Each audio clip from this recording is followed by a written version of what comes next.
본 방송에서 제공하는 투자 정보는 투자 판단에 대한 조언입니다.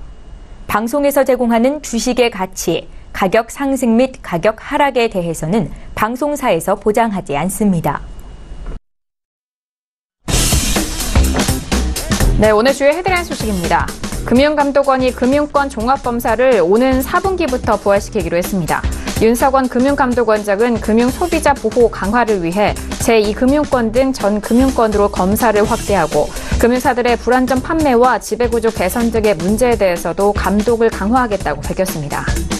포스코 바로 세우기 시민연대가 최종우 포스코 회장 후보를 배임 횡령 범죄 방조 등의 혐의로 고발한다고 밝혔습니다. 이와 관련해 포스코는 회장 선임 절차 방해와 그룹 명예훼손 등으로 허위사실 유포자에 대해 민형사상 강력한 법적 조치를 강구하겠다는 입장입니다. 한국의 스타트업이 인도 현지에서 수출과 투자 등 총 200만 달러 규모의 계약을 체결했습니다. 인도의 의료용품 업체 및 전자회사, 대형은행 등 5곳과 계약을 맺은 것으로 중소벤처기업부는 인도 시장에 우수한 국내 스타트업이 진출할 수 있도록 지원을 아끼지 않을 것이라고 밝혔습니다. 어린이 매트 일부 제품에서 안전기준을 초과하는 휘발성 유기 화합물이 검출됐습니다.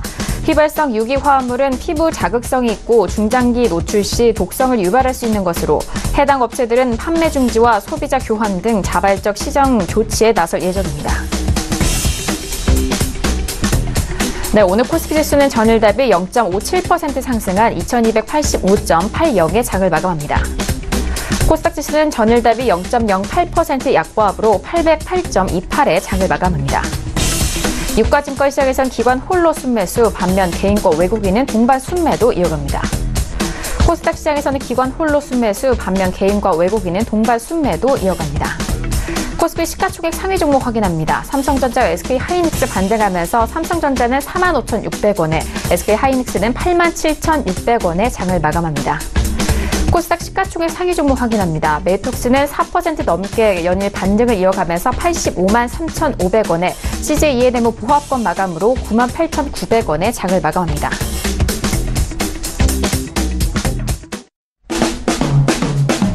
네, 안녕하세요. 평택초놈 정석투자 MC 김은혜입니다. 자, 오늘은 한 주간의 시작인 월요일장이었습니다.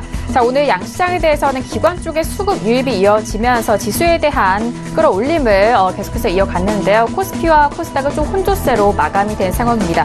자, 하지만 전일 북미 비핵화 협상이 좀 난항을 겪고 있다라는 소식에 대북 테마업종으로 꼽혔던 비금속 광물이라든지 건설업종에 대해서 큰 폭의 좀 하락이 있었고, 자, 거기에 기계와 철강금속에 대한 부분은 무역전쟁에 대한 우려 속에서 계속적으로 하락 마감한 상황입니다. 잠시 후 대표님과 함께 꼼꼼한 시황 분석과 그리고 여러분께서 가지고 계신 종목에 대한 상담까지도 도와드리도록 하겠습니다.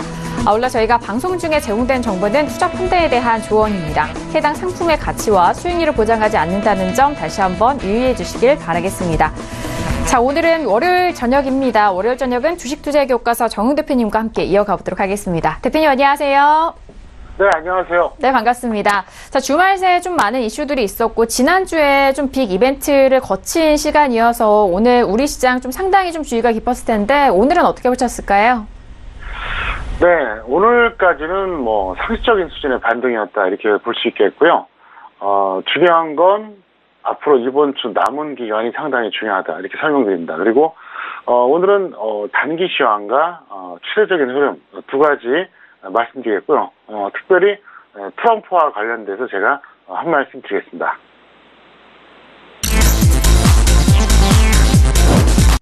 네, 오늘 월요일 이렇게 대표님과 함께 이어가 보도록 하겠습니다. 정석투자 본격적으로 시작을 할 텐데요. 자, 앞서서 지수에 대해서 말씀드렸을 때 일단 코스피 시작은 반등을 이어갔고 코스닥 시작은 좀 아쉬운 약보한 마감으로 마감이 된 상황입니다. 그렇다면 양시장에 대해서는 대표님 한 줄로 또 어떻게 정리를 해주셨을까요? 오늘장 한마디 바로 화면 통해서 확인합니다. 네, 평택초놈의 오늘장 한마디입니다. 오늘 과매수는 확실, 반등 고점을 고민할 시점이라고 정리합니다.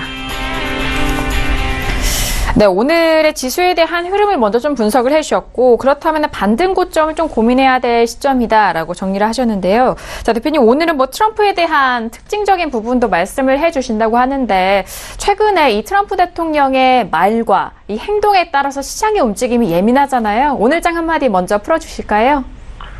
네, 오늘 같은 경우에는 과매수가 확실합니다.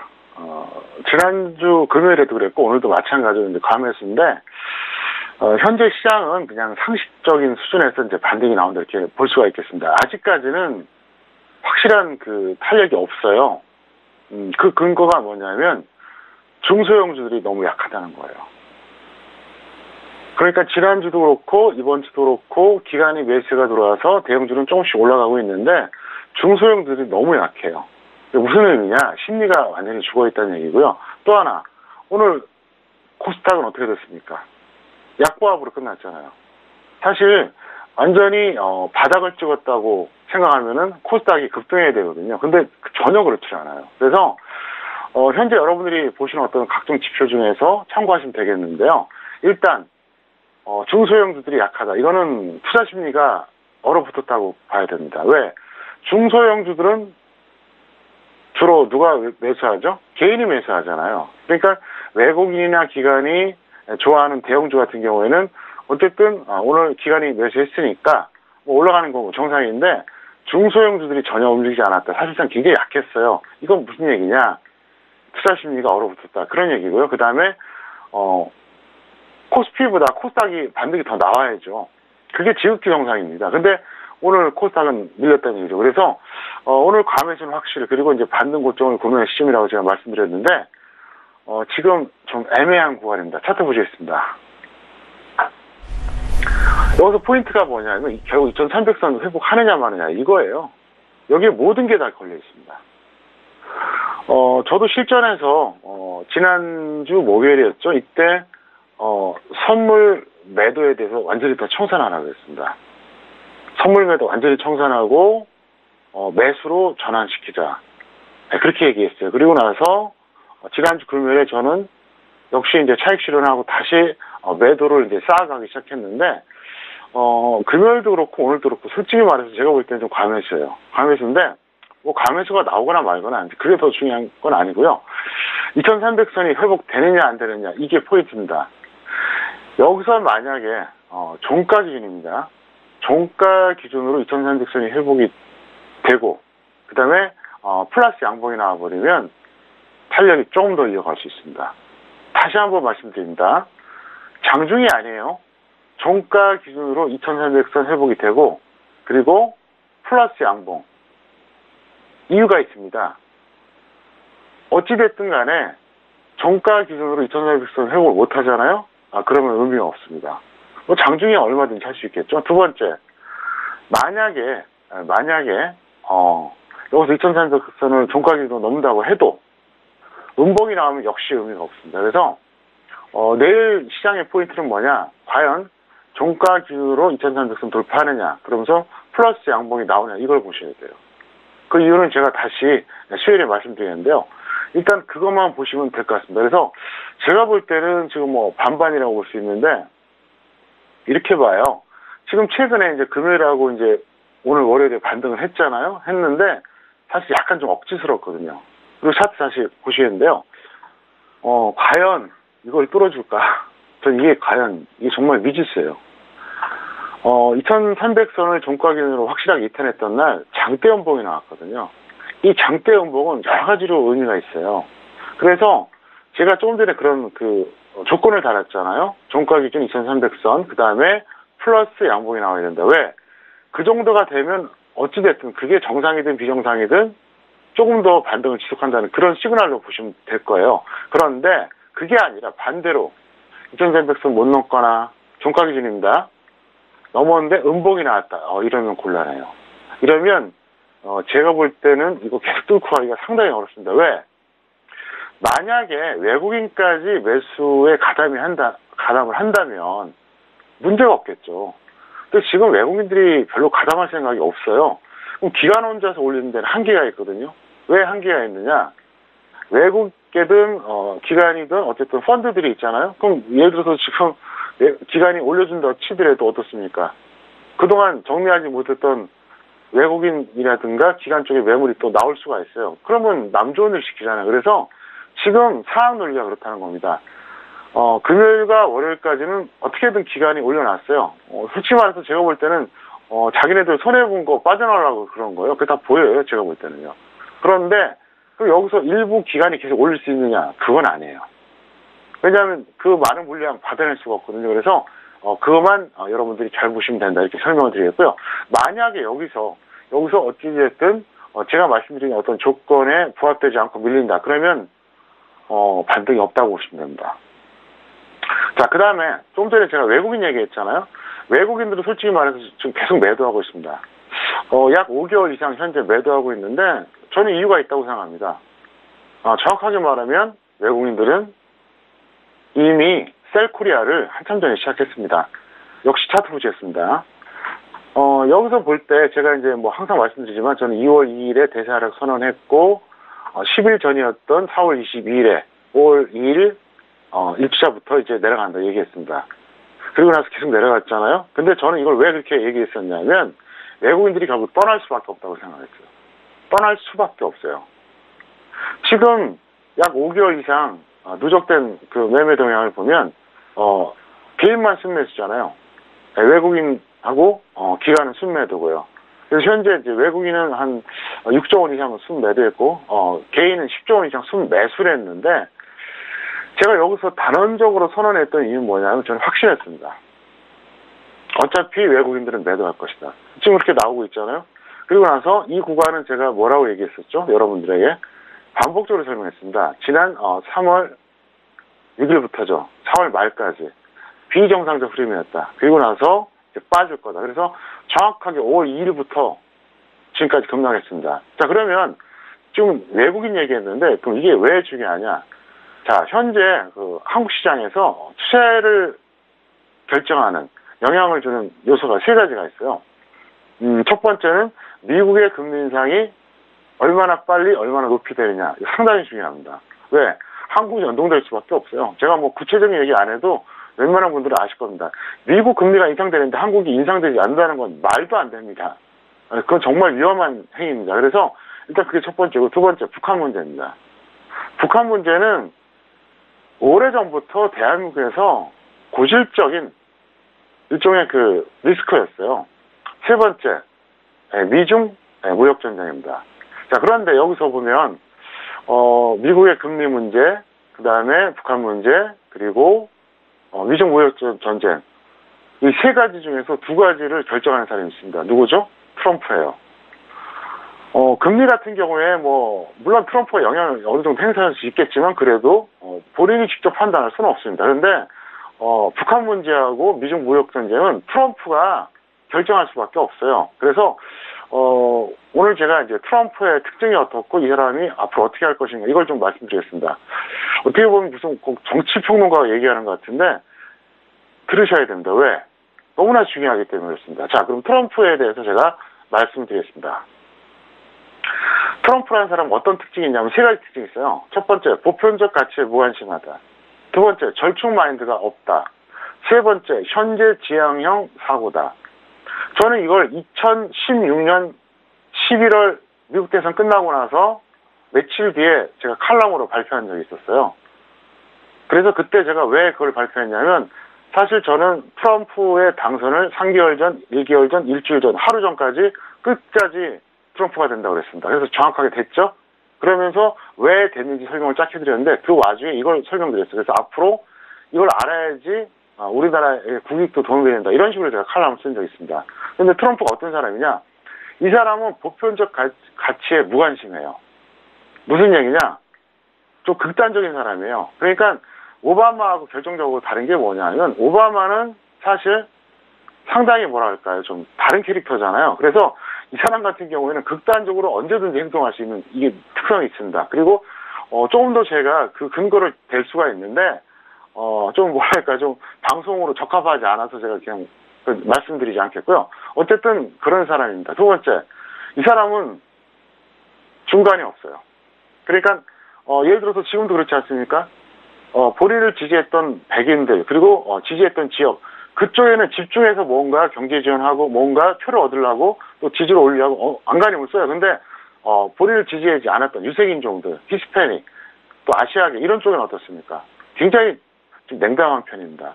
이 사람은 원래 절충이 아니에요. 그러니까 보통 이제 대통령이 당선되면 그러지 않습니까? 나는 모두의 대통령이 되겠다. 뭐 이렇게 선언하잖아요. 근데 이 사람은 그런 게 없어요. 세 번째, 현재 징역형의 사고입니다. 이 사람은 10년, 20년 뒤는 생각 안 해요. 바로 닥치는 것만 생각해요. 이게 트럼프의 세 가지 특징입니다. 그런데 그럼 앞으로 이 사람이 어떻게 할 것이냐, 이걸 좀 설명드리겠습니다. 첫 번째, 북한 전략입니다. 이 사람은 회의와 협박을 지속하면서 농도를 점점 강화시킬 겁니다. 제가 6.12 북미 정상회담 열릴 때 뭐라고 했습니까? 제가 그렇게 얘기했잖아요, 분명히. 트럼프는 만나는 게 목적이다. 문제 해결하는 게 목적이 아니다. 그렇기 때문에 제가 분명히 얘기했죠. 정상회담 끝나고 나서 지수는 안 좋을 것이다. 근데 어땠습니까? 급락을 해버렸잖아요. 그리고 제가 그때 뭐라고 했습니까? 북미 정상회담 열리기 전에 달라진 게 없다 그랬잖아요. 아무것도 달라진 게 없다. 그걸 트럼프도 알아요. 알기 때문에 이 사람은 농도를 강화시킬 수밖에 없고요. 두 번째, 중국 전략은 어떠냐? 합리적인 무역 협상보다는 호전적 액션을 계속 취할 겁니다. 얼마든지 참모들끼리 만나서 협상해서 풀 수 있는 거를 계속 공격적으로 나올 거예요. 그리고 최근에 중국이 전략을 또 잘못 썼어요. 최근에 이제 그 무역 관세를 강하게 때리니까 중국에서 어떻게 했느냐? 트럼프의 지지율이 높은 지역에 피해가 갈 수 있는, 예를 들어서 뭐 농축산물 분야에 또 보복 관세를 내겠어요. 저는 참 이해가 안 됩니다. 중국 인구가 정확하게 얼마인지 모르겠지만 하여간 공식 13억, 비공식 15억이라 그러는데 그렇게 머리 좋은 사람이 없는지 전 이해가 안 돼요. 지금 그러면 트럼프한테 명분 더 주는 거예요. 안 그래도 단순한 사람이잖아요. 좀 가벼운 사람이잖아요. 아마 가만 안 있을 겁니다. 지금 트럼프가 가장 의식하는 게 뭐냐? 바로 지지율이거든요. 바로 아래서 제가 핵심을 설명드리겠습니다. 무슨 얘기냐?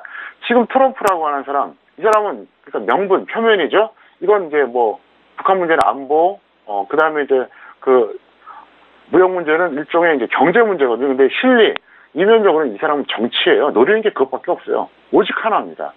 근데 거기다 대고 중국이 트럼프를 자극하는 행위를 했다는 거죠. 그래서 저는 이거 쉽게 끝나지 않을 거라고 봅니다. 그래서 어쨌든 트럼프라는 사람의 특성을 말씀드렸고 앞으로 트럼프가 어떤 식으로 할 건가, 그럼 이게 영향을 받겠죠. 그래서 아마도 북한 관련된 거는 계속해서 지금보다는 농도를 강하게 가져갈 것이고 중국도 이게 쉽게 협상이 안 돼요. 그리고 11월 중간선거가 있지 않습니까? 그래서 제가 여름이 위험하다고 그런 겁니다. 어쨌든 여러분들 이거 잘 참고하시고요. 제가 했던 말씀 있죠. 2300선 무너졌을 때 여기서 2600 특히 올해 가는 거는 불가능하다고 얘기했습니다. 그러면 여기서 다시 반등해서 올라가는 게 불가능하면 어떻게 될까요? 내려가는 것밖에 없다는 얘기입니다. 그 점을 여러분들이 명심하시길 바라겠습니다. 네, 오늘장 한마디와 함께 트럼프 대통령의 최근의 행보와 앞으로의 좀 특징에 대해서 짚어드렸습니다. 앞으로에 좀 있어서 판단하는 데 있어서 트럼프 대통령의 특징을 좀 적용을 한다면은 앞으로 시황 더욱더 꼼꼼하게 보실 것 같고요. 자, 그래서 오늘 양시장에 대해서 시황 분석 더욱더 상세하게 도와드리도록 하겠습니다. 자, 양시장에서 모두 기관 쪽에 수급이 유입이 됐었다라는 부분이 좀 특징적인데요. 자, 대표님 일단 양시장에 대해서는 좀 엇갈린 흐름을 보여줬는데요. 다시 한번 좀 상세하게 시황 분석 도와주실까요? 네, 코스피 같은 경우에는 대형주와 전기전자 업종 상승으로 반등을 지속했습니다. 그리고 이제 코스닥은 이제 제약 업종이 상승했는데도 불구하고 중소형주들이 워낙 약하다 보니까 약보가 끝났는데 이제 포인트는 그거요. 코스피 같은 경우에는 오늘 왜 올랐느냐? 이제 삼성전자하고 SK 하이닉스 덕분에 오른 건데 현재 이제 논란이 많습니다. 현재 만약에 중국에서 어떤 경제 위기가 온다거나 어떤 그 문제가 발생했을 때 중국이 현재 그 반도체 산업을 굉장히 노력을 하고 있는데 그게 아마도 타격을 입으니까 삼성전자하고 SK 하이닉스가 수혜를 볼 것이다. 그런 전망이 있는가 하면 제 입장은 견해가 좀 달라요. 저는 미중 무역 전쟁을 심화하게 되면 결국 반도체 수출도 떨어진다는 겁니다. 어디에? 중국에 대해서 떨어지게 된다고 봐요. 그리고 어차피 우리나라 반도체하고 중국하고는 지금 갭이 좀 있기 때문에 솔직히 말해서 당장 걱정할 문제는 아니고요. 저는 걱정하는 게 뭐냐, 중국의 반도체 산업이 아니라 무역전쟁 계속 일어나서 중국이 미국에 대한 수출이 줄어들면 당연히 어떻게 됩니까? 한국에서 그 반도체 수입이 줄어들 수밖에 없어요. 그래서 저는 그 점이 더 포인트다, 이렇게 좀 설명을 드릴 수 있겠고요. 코스닥 같은 경우는 제가 좀 전에 말씀드렸었죠. 심리가 죽어있다고요. 그래서 이제 하락했는데 오늘 어떻게 보면 저는 충격적입니다. 제약업종이 오늘 그 코스닥 전체에서 상승률 1위입니다. 원래 그 코스닥은 제약업종이 가장 중요하지 않습니까? 그런데도 불구하고 마이너스로 끝났다. 이건 충격적이에요. 그래서 코스피나 코스닥이나 솔직한 표현을 하자면 인위적인 흐름, 조금 더 정확하게 표현하자면 왜곡이 나오지 않으면 반등이 계속되기는 어렵다, 이렇게 말씀드리겠습니다. 네, 양시장에 대해서 다시 한번 시황 분석 도와드렸습니다. 코스피 시장에서는 대형주와 그리고 앞서서 말씀드렸던 전기전자 업종의 상승으로 이 반등이 지속되고 있는 상황입니다. 자, 하지만 코스닥 시장은 조금 아쉬운 흐름이었죠. 제약업종 상승에도 불구하고 중소형주의 하락으로 지수에 대해서는 약보한 마감했다라는 점까지 다시 한번 오늘의 시황 분석 도와드렸습니다. 자, 이어서 오늘의 주요 이슈 공시 분석 사항도 만나보도록 하겠습니다. 먼저 오늘의 이슈들 화면 통해서 먼저 확인하시죠. 네, 오늘의 주요 이슈 공시 분석 사항입니다. 먼저 첫 번째 이슈는 삼성전기가 올라왔습니다. 2분기 실적 기대감의 상승 흐름 이어갔다는 뉴스고요. 두 번째 이슈는 무역 분쟁 가능성에 이 대두와 수산주가 강세를 보이고 있다는 흐름까지 이슈 점검 도와드리도록 하겠습니다. 네, 오늘 첫 번째 이슈는 삼성전기가 올라왔습니다. 2분기 실적 기대감을 받고 있는 상황인데요. 자, 워낙 최근까지도 고점을 향해서 좀 달려왔었고 잠시 쉬어가는 흐름에서 오늘장 다시 한번 전고점 노려볼 수 있는 자리입니다. 자, 오늘은 4% 넘게 상승하면서 15만 5천 원에 마감이 됐습니다. 자, 이전에 6월 21일이 최고점 15만 8천 원 기록했었거든요. 자, 대표님, 삼성전기 같은 경우에는 최근 흐름이 꾸준하게 좋았는데요. 잠시 쉬었다가 단기 반등도 좋습니다. 어떻게 보실까요? 네, 제가 볼 때는 수급 덕분이라고 보고 있습니다. 사실 전기전자 우량주 중에서는 저평가된 것들이 많아요. 근데 삼성전기는 지금 평택촌농 기술특허 적정 주가로 본다 그러면 11만 2,800원짜리입니다. 근데 지금 어때요, 가격이? 상당히 높죠? 지금 저평가된 종목들도 많은데 유독 이게 올라가는 건 뭐냐? 좀 나쁘게 말하면 펀드에서 이쪽 선택한 것들이 좀 많은 거죠. 순환매라고 좀 보고 있습니다. 그래서 일단 보유자는 매도하시고요. 미보유자는 관망하는데 저는 개인적으로 아무리 생각해도 이거는 직선물 매도 기회다, 이렇게 생각합니다. 시청자 여러분들은 잘 알 것입니다. 제가 그동안 직선물에 대해서 말씀드렸던 종목들, 짧게는 일주일, 길게는 한 달 뒤에 실패한 것보다는 적정한 게 훨씬 더 많습니다. 솔직히 말씀드리면 실패한 거 거의 없었어요. 이 방송을 6개월 이상 보신 분들은 아마 다 기억할 겁니다. 제가 어떤 특정한 종목을 얘기하고 이거를 직선물 매도해야 된다, 그것도 한두 번도 아니고 여러 번 얘기했던 종목들은 크게 빗나간 적이 없어요. 그래서 삼성전기는 여러분들이 현물 보유자들은 정리하시고요. 파생 매매자들은 강력한 직선물 매도를 부탁드리겠습니다. 네, 삼성전기 최근에 계속적으로 올라오는 흐름입니다. 현물 보유자에 대해서는 매도 의견이었고요. 주식 선물에 대해서도 역시나 매도할 수 있는 시기다라는 분석까지 이어졌습니다. 자, 이어서 다음 이슈도 살펴볼까요? 무역 분쟁에 대한 가능성 각국 나라에서도 계속해서 들려오고 있는 상황인데, 자, 이런 가능성에 대두와 수산주들이 최근 흐름 강세를 보이고 있습니다. 자, 오늘장에도 대두와 이 수산주에 대한 흐름, 보합권 또는 상승 쪽으로 마감이 됐고요. 특히나 샘표식품 같은 경우에 오늘 상한가를 기록한 상황입니다. 자, 대표님, 일단 대두와 수산주들, 이런 내수산업 쪽으로에 좀 집중이 되는 그런 종목들도 있고요. 이들 종목들이 최근에 집중받는데 앞으로의 흐름 어떻게 보실까요? 네, 저는 좋게 보고 있습니다. 왜 그러냐면 최근에 두 가지 이슈가 있었죠. 그중에 이제 가장 핵심이 뭐냐면은 바로 이 미중 무역 전쟁입니다. 그리고 이제 최근에 또 다시 이제 폼페이오가 이제 북한 갔을 때 이제 북한과 대화가 잘 안 된 거잖아요. 그래서 현재 테마주 중에서 보면은 북한과 대화가 잘 됐을 때 가는 일종의 남북 경협주도 이런 것들은 좀 안 좋고요. 그렇다고 지금 어떤 그 긴장 상태는 아니기 때문에 그렇다고 해서 이제 방위산업주가 할 수는 없어요. 현재는. 물론 이제 약하지는 않지만 어쨌든 그런데 지금 제가 볼 때는 그 미중 무역 전쟁 관련해서는 제가 좀 전에 그 설명했잖아요. 이게 단기에 끝날 것 같지가 않다고요. 그리고 한 번에 이 타결될 사항이 아니에요. 트럼프는 철저하게 이거를 계속 물고 들어오실 겁니다. 그래서 트럼프가 노린 건 뭐냐면 실질적으로 미국 경제가 살아나고 일자리 창출되는 게 아니라 국민들한테 보여주고 싶은 거예요. 나 이렇게 열심히 싸우고 있다. 미국 국민들아, 나 좀 지지해달라 이거예요. 이 사람이 노리는 건 그거예요. 그것 하나예요. 그렇기 때문에 절대로 이게 쉽게 해결이 안 될 겁니다. 근데 제가 좀 전에 얘기했잖아요. 중국이 트럼프를 자극했다고요. 제가 볼 때는 정말 아주 위험한 행동을 했습니다. 그래서 이 무역전쟁과 관련된 테마주들은 제가 볼 때는 조금 더 지속될 것 같아요. 그래서 이거는 어떻게 하느냐. 동종 테마주는 일단 많이 있거든요. 찾아보시면. 그래서 후발주를 매수하시기 바라겠고요. 선발주는 이미 올라간 것들 있지 않습니까? 이런 거는 조정시에 매수하면 되니까 여러분들이 찾아보시고 한번 접근해 보시길 바라겠습니다. 네, 무역 분쟁에 대한 가능성 최근까지도 계속해서 물거지고 있는 상황입니다. 일단 동종 테마주 안에서 후발주에 집중을 하자라는 의견입니다. 일단 같은 업종 내에서 먼저 간 선발주라기보다는 이제 후발주 매수 또는 일단 선발주는 조정 시 매수적인 접근 말씀을 드렸으니까요. 다시 한번 확인하시고 대응해 보시길 바라겠습니다. 자, 이어서 오늘의 관심 종목도 만나보도록 하겠습니다. 오늘의 종목들 먼저 화면 통해서 확인하시죠. 네, 평택촌놈의 오늘의 관심 종목입니다. 먼저 첫 번째 관심 종목은 LG 디스플레이가 올라왔고요. 두 번째 관심 종목은 호텔 신라가 올라왔습니다.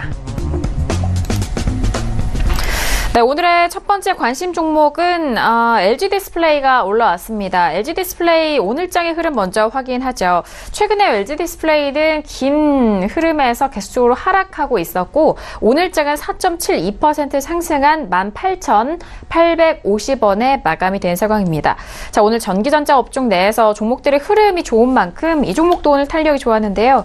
자, 대표님, LG 디스플레이 같은 경우에는 워낙 바닥권 움직임이어서 이제 저점 매수 로 접근하실 분들도 궁금해하실 것 같은데 어떻게 앞으로 좀 추가적인 상승 가능할까요? 네, 보유자는 일단 내일 매도하시기 바라겠고요. 미보자는 관망해 주시기 바라겠습니다. 왜 그러냐? 여기서 저는 지수가 계속해서 반등 나올 거라고 생각을 안 해요. 왜곡이 나오지 않는 한. 만약에 왜곡이 나와서 지수가 반등을 더 한다면 이것도 같이 올라갈 겁니다. 근데 저는 일단 내일 불안하다고 보고 있기 때문에 일단 내일 정리하자. 그리고 미보자는 관망이 좋다 이렇게 설명드리겠고요. 만약에 어떤 이유가 되든 지수가 계속 반등을 해줘요. 그러면 지금보다 약간 더 비싸더라도 여러분들이 얼마든지 다시 접근해도 되니까 그게 더 합리적이지 않을까. 사실 LG 디스플레이는 좀 억울합니다. 69,900원의 적정 주가가 상당히 저평가되어 있죠. 근데 왜 그러냐? 실적 부진에다가 여러 가지 어떤 악재성 요인이 많아요. 그래서 현재 이거는 제가 볼 때는 추세적으로 올라가기는 좀 어렵습니다. 상당히 어려워요. 그래서 반등해봤자 단기인데 내일 또 지수가 상당히 중요한 변곡점이다 보니까 그렇게 해주시기 바라겠고요. 평택촌놈 차트 이론 하나 말씀드리겠습니다.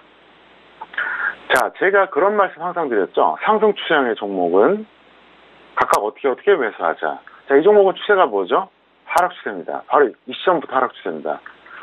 제가 항상 말씀드렸습니다. 저는 지수가 되든 종목이 되든 61선이 120선을 이탈하게 되면 데드크로스가 나오면 저는 하락 추세라고 얘기한다 그랬죠. 그러면 바로 이 시점부터 하락 추세가 된 거예요. 자, 하락 추세일 때는 어떻게 대응한다? 21선 회복했을 때가 이때가 단기 고점입니다.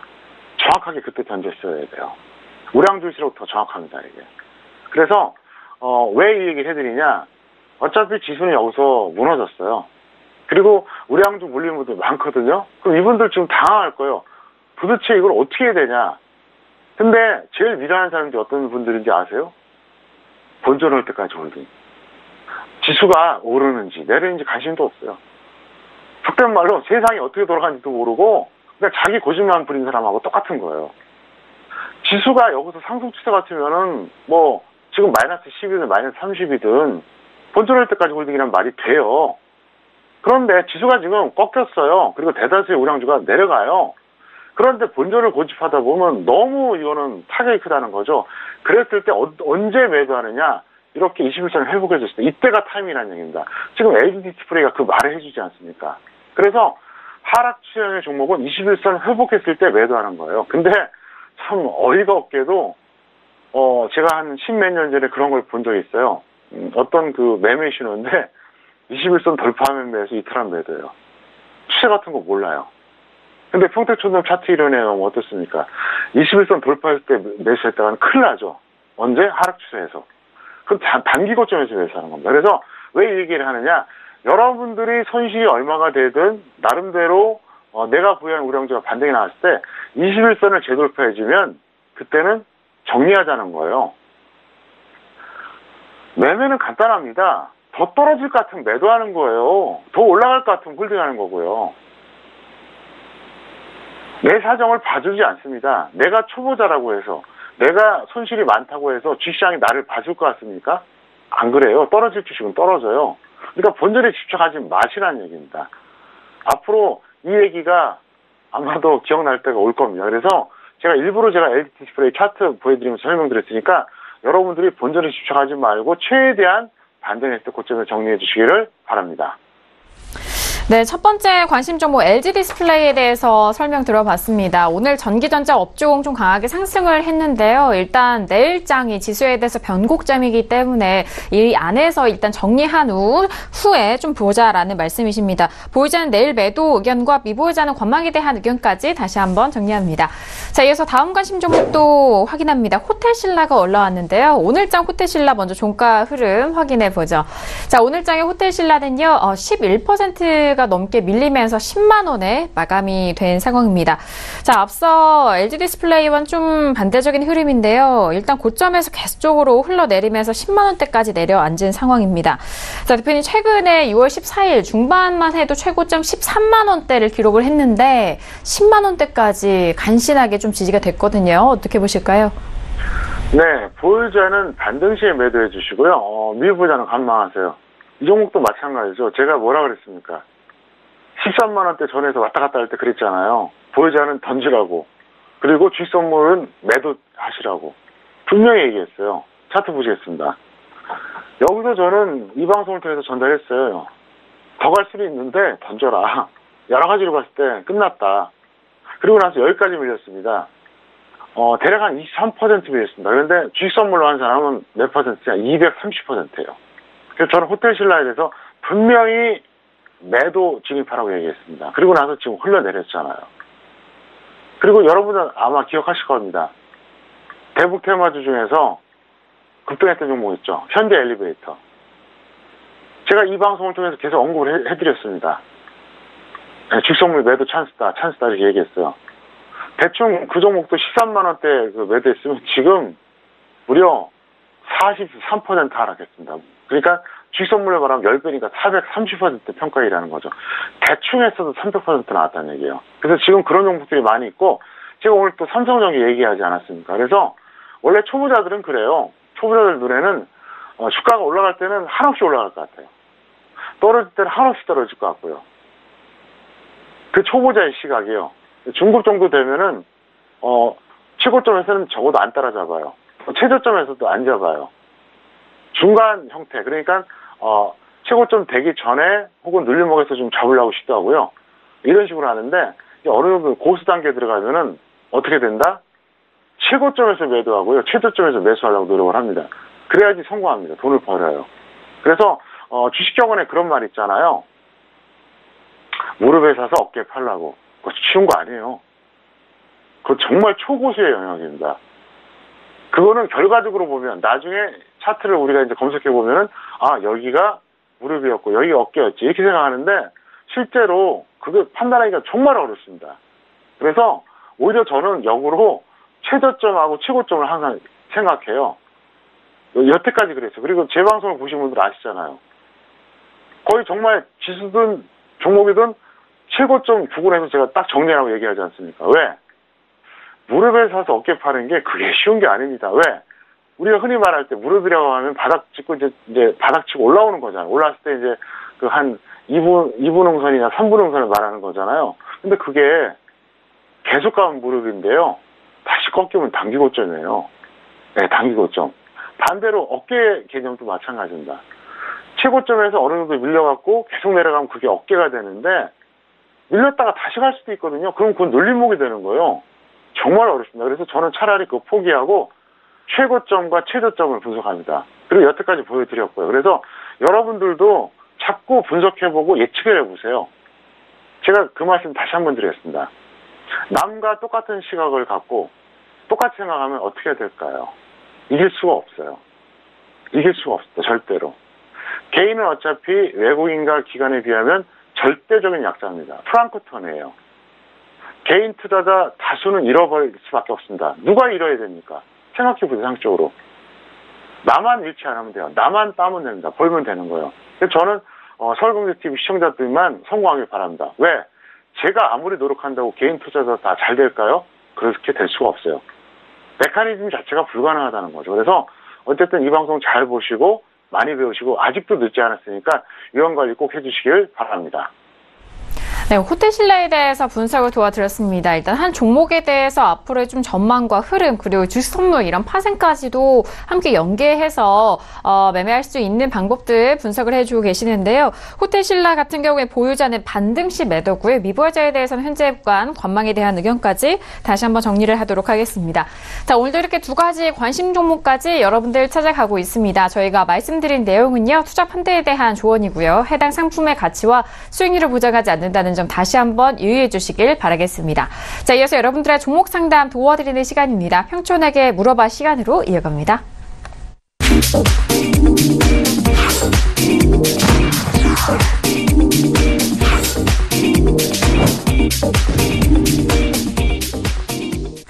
네, 이번 시간 평촌에게 물어봐 시간입니다. 샵 0082번으로 여러분께서 가지고 계신 종목, 고민 있으신 종목들 저희 쪽에 문자 보내주시면은요, 평촌에게 물어봐 시간 통해서 아주 상세하게 상담을 도와드리도록 하겠습니다. 자, 그리고 저희 쪽에 문자 접수해주신 시청자분에 한해서 매주 금요일 저녁에는 5분 추첨합니다. 이 5분께 평택초놈 아카데미 시청권 드리고 있으니까요, 상담도 받아보시고 좋은 기회도 얻어갈 수 있는 기회 꼭 활용해 보시길 바라겠습니다. 자, 오늘 그럼 첫 번째 문자 상담부터 만나보시죠. 자, 오늘의 첫 번째 문자는요, 끝자리 8720님 보내신 문자입니다. 네이처셀을 평단가 35,000원의 비중은 30% 계속 보유해도 될까요? 라고 문자 주셨습니다. 자, 오늘장의 네이처셀은 상승으로 마감이 됐고요. 16,150원에 마감이 됐습니다. 네, 네이처셀 같은 경우에는 6월 12일 정도에 그때 꼭 큰 폭으로 하락 이후 같은 자리 움직임인데 일단 손실이 꽤 크신 상황이에요, 대표님. 네, 네이처셀은 제가 몇 번 말씀드렸죠. 적정 주가가 얼마다? 2,400원짜리예요. 지금도 엄청나게 고평가되어 있습니다. 그래서 제가 평택초놈 기술 쓰고 적정 주가 보라고 그렇게 얘기하잖아요. 한번 좀 보고 좀 매매하세요. 지금 이거는 제가 만든 적정 주가로 본다 그러면 여전히 거의 한 7배 가까이 고평가되어 있습니다. 근데 이분께 제가 드리고 싶은 말씀은 뭐냐? 독자적 판단으로 매도하세요. 그리고 주식 투자 기초 교육이 필요하신 분입니다. 왜 그런지 차트로 설명드리겠습니다. 차트 보셨습니다. 일단 이분은 기본이 안 돼 있어요. 여기서 매수하신 거예요. 물론 저기서 매수해서 더 갈 수도 있어요. 더 하지 말라는 법은 없습니다. 근데 일단 이분은 이 구간에서 매수했다는 것 자체가 일단 시작부터 잘못됐어요. 그리고 손절 원칙도 없어요. 왜? 지금 마이너스 50%가 넘어요. 35,000원이니까 절반이 얼마죠? 17,500원입니다. 근데 현재 지금 16,000원입니다. 마이너스 50이 됐잖아요. 전 이분이 왜 상담 시청했는지 대충 파악합니다. 최근에 횡보하니까 그거 아닙니까? 평촌님, 횡보하다가 반등하고 한다고 말 좀 해주세요. 이게 듣고 싶은 거예요. 근데 이분은 제가 이거 더 떨어진다고 얘기해도 홀딩할 사람이에요. 어차피 이러나 저러나 홀딩할 거예요. 이건 본인이 판단하시라고요. 왜? 50% 이상 평가 손인 종목을 아직도 들고 있다고 하는 것은 손절할 의지가 없다는 얘기예요. 저는 그렇게밖에 볼 수가 없어요. 그래서 일단 행운을 기원하겠습니다. 무슨 말이냐? 재료가 나오든 조작을 하든 반등하기 기원하는데 어차피 이분은 여기서 더 떨어지든 올라가든 아마 당분간은 홀딩할 겁니다. 그러니까 본인이 판단하시기 바라고요. 제가 더 하고 싶은 말은 뭐냐? 주식 투자 기초교육부터 다시 시작하세요. 이분이 이런 식으로 하면요. 결국은 엄청나게 손해봅니다.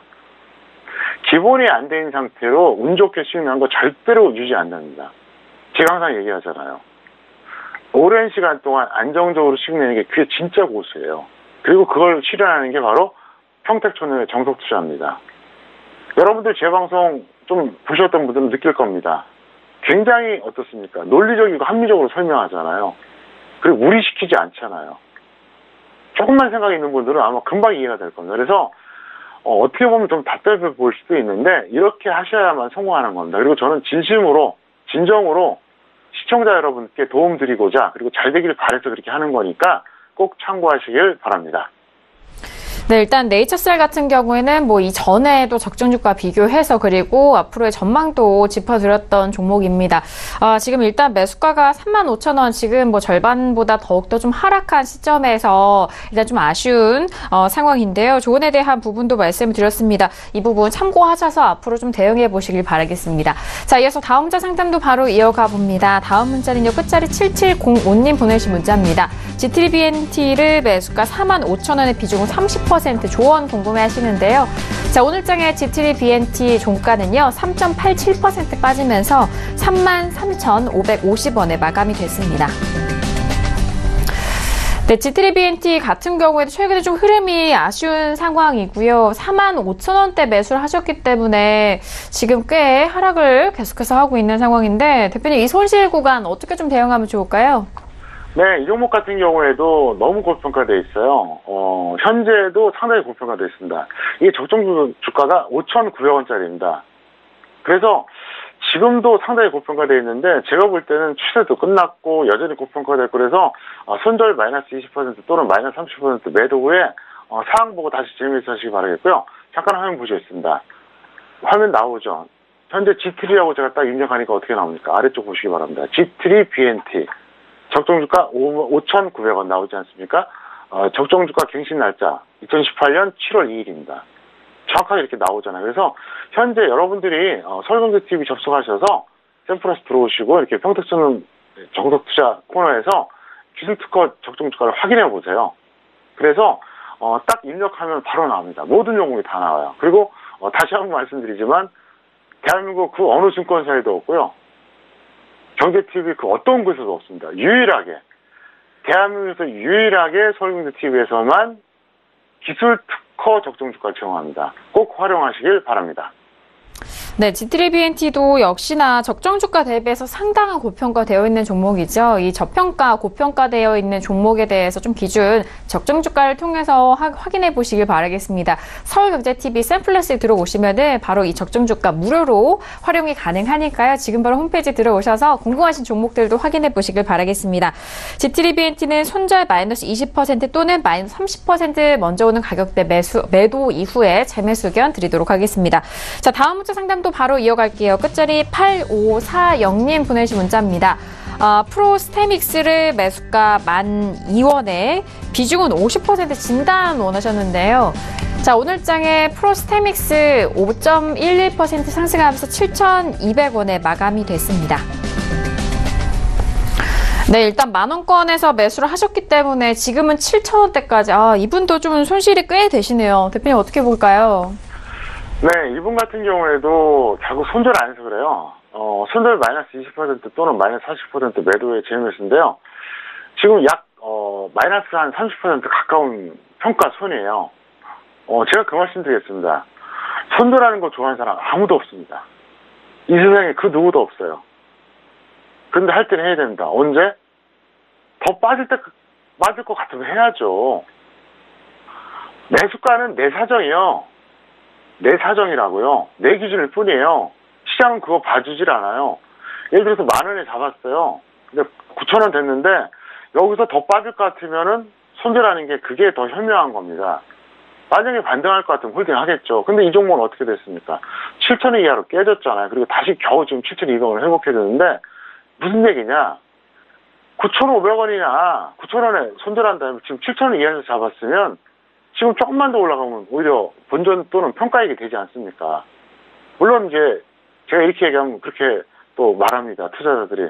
근데요, 제가 그걸 알 수가 없으니까 당연히 모르죠. 그렇기 때문에 원칙을 지켜야 되는 거예요. 그리고 제가 이 방송 통해서 뭐 얘기합니까? 시황 얘기해 주잖아요. 2월 초순에 뭐라고 했습니까? 대세 하락이라 그랬잖아요. 대세 하락이라고 하는 그 한마디는 무슨 뜻이냐? 대다수의 종목들이 추세적으로 내려간다는 얘기입니다. 물론 중간중간에 반등 나올 수 있는데 확률이 그렇다는 얘기예요. 그래서 일종의 그거예요. 흐리다고 비가 오나요? 그건 아니잖아요. 하지만 비가 올 확률이 높은 거 아닙니까? 예를 들어서 이게 있습니다. 햇볕이 쨍쨍 쪄요.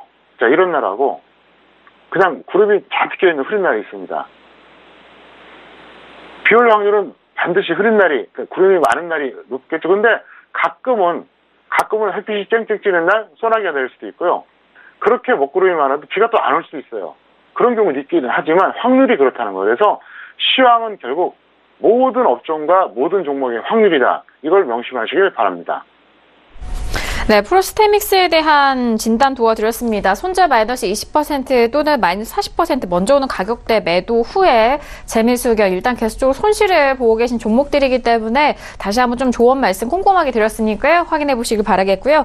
자, 이어서 다음 주 상담도 바로 이어가 봅니다. 끝자리가 2509님 보내신 문자고요. 한미사이언스를 매수가 12만 원의 비중은 30% 어떻게 해야 될까요? 문자 주셨습니다. 자, 오늘장의 한미사이언스 오늘의 종가는요, 1.65% 상승하면서 67,800원에 마감이 됐습니다.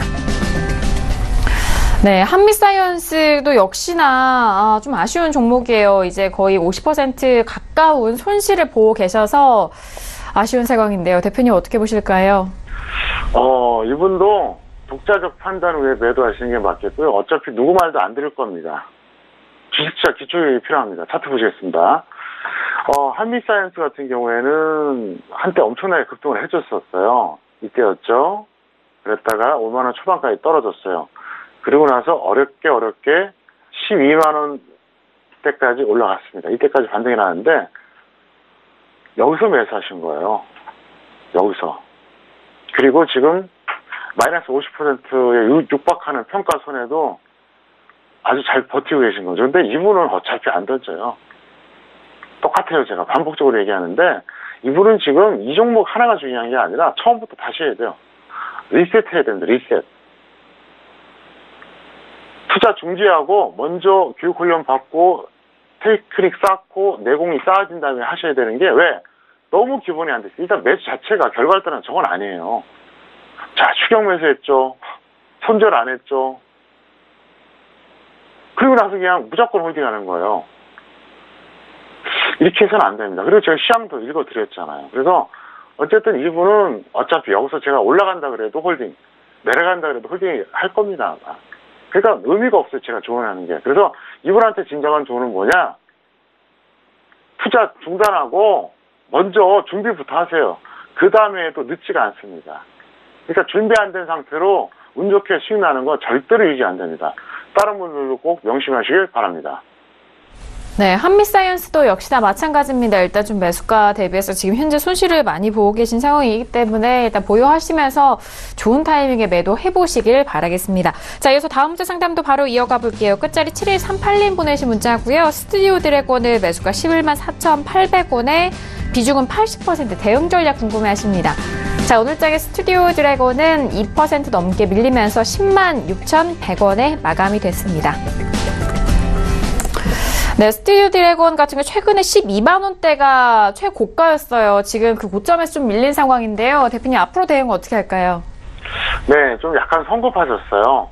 조정이 좀 제대로 온 다음에 들어가셔야 되는데 너무 급하게 들어가셔갖고 본전 또는 손절 마이너스 10% 매도 후에 다시 한번 접근해 보시길 바라겠습니다. 네, 일단 스튜디오 드래곤 같은 경우에는 본전 또는 손절 마이너스 10% 매도 후에 재매수 의견 확인해 보시길 바라겠고요. 다음 주 상담도 바로 이어갑니다. 끝자리 1029님 보내주신 문자입니다. 한국토지신탁을 매수가 2,800원에 비중은 50% 향후 전망 궁금해 하시는데요. 자, 오늘장의 한국토지신탁은 1.47% 상승한 2,755원에 마감이 됐습니다. 네, 한국토지신탁은 지금 거의 이제 매수가 근처잖아요, 대표님. 어떻게 보실까요? 네, 한국토지신탁 같은 경우에는 이렇게 보세요. 본전 또는 손절 마이너스 10% 매도 후에 재매수 하시는데요. 어차피 거시적인 부동산 사이클이 안 좋다는 건 다 알고 계시죠? 그래서 이거는 제가 볼 때는 당분간은 시세 분출이 좀 어렵다 이렇게 볼 수 있겠고요. 잠깐 차트 보시겠습니다. 자, 이 종목의 그 고점이 언제였었느냐? 작년 이맘때였습니다. 이게 작년이거든요. 그러니까 7월이었어요. 코스피, 코스닥 고점이 언제였었죠? 올해 1월이었잖아요. 코스피나 코스닥 지수가 고점을 1월에 찍었는데 한참 전에 고점 찍었다는 건 무슨 얘기입니까? 지수보다 훨씬 약하다는 얘기잖아요. 시장의 중심이 아니란 얘기예요. 그래서 일단 이 종목은 여러분들이 가끔 단기 매매는 좋은데 당분간은 접근하지 않는 게 현명하다, 이렇게 설명드리겠습니다. 네, 한국 토지 신탁에 대한 부분입니다. 이 부분에 대해서는 본전 또는 손절 마이너스 10% 매도 후 재매수 의견 확인해 보시길 바라겠습니다. 자, 오늘 이렇게 다양한 종목 상담 함께 했는데요. 오늘 월요일장 함께 해주신 대표님과는 여기서 인사 나누도록 하겠습니다. 자, 대표님 오늘 말씀도 감사합니다. 네, 감사합니다. 네, 오늘도 이렇게 다양한 종목 상담과 여러분들에게 시황 분석 도와드렸습니다. 말씀드린 내용에 대해서는요, 투자 판단에 대한 조언이고요. 해당 상품의 가치와 수익률을 보장하지 않는다는 점 다시 한번 유의해 주시길 바라겠습니다. 자, 오늘 정석투자 저희가 준비한 소식과 내용은 여기까지고요. 저희는 내일장 이강민 전문가님과 어인혁 연구원님과 함께 들어오도록 하겠습니다. 감사합니다.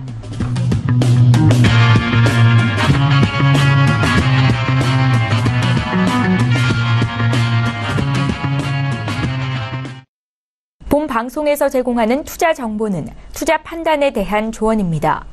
방송에서 제공하는 주식의 가치, 가격 상승 및 가격 하락에 대해서는 방송사에서 보장하지 않습니다.